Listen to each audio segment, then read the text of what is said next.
Channel of Vadodara. Gangotri apartment પાસે આવેલ 4 રસ્તા પર છેલ્લા 2 દિવસથી પાણીની લાઇનમાં લીકેજ સર્જાતા રહીશો માટે પાણીની સમસ્યા સર્જાઈ છે। ત્યારે પાણીની સમસ્યાને લઈને નગર સેવિકા દ્વારા પાલિકામાં રજૂઆત કરવામાં આવી હોવા છતાં પણ આ સમસ્યાનું હજી સુધી કોઈ નિરાકરણ આપ્યું નથી। ગંગોત્રી અપાર્ટમેન્ટ પાસે છેલ્લા 20 દિવસથી પાણીની લાઇનમાં લીકેજ હોવાને કારણે આજુબાજુની તમામ સોસાયટીઓમાં પીવાના પાણીની સમસ્યા સર્જાઈ છે। આ બાબતે સ્થાનિક રહીશોએ વોર્ડ નંબર 13ની નગરસેવિકાને રજૂઆત કરી હતી।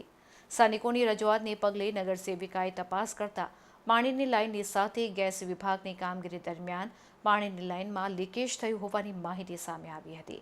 આ બાબતે નગરસેવકોએ ગેસ વિભાગના અધિકારી પાસે રજૂઆત કરતા અધિકારી અને નગરસેવિકા વચ્ચે તૂતુ મેમે થઈ હતી।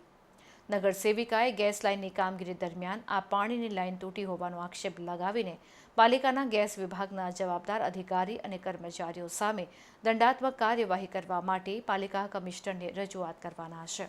આ વોર્ડ નંબર 13 માં આવતો ગંગોત્રી વિસ્તાર છે। આ તમે જોઈ શકો છો પાણીની લાઇનની અંદર ગેસનું કનેક્શન આપવામાં આવ્યું છે।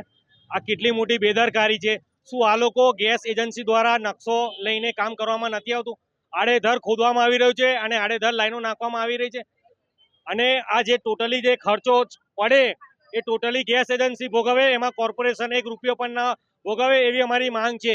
આ તમે જોઈ શકો છો પાણીની લાઇનની અંદર ગેસનું કનેક્શન નાખવામાં આવ્યું છે।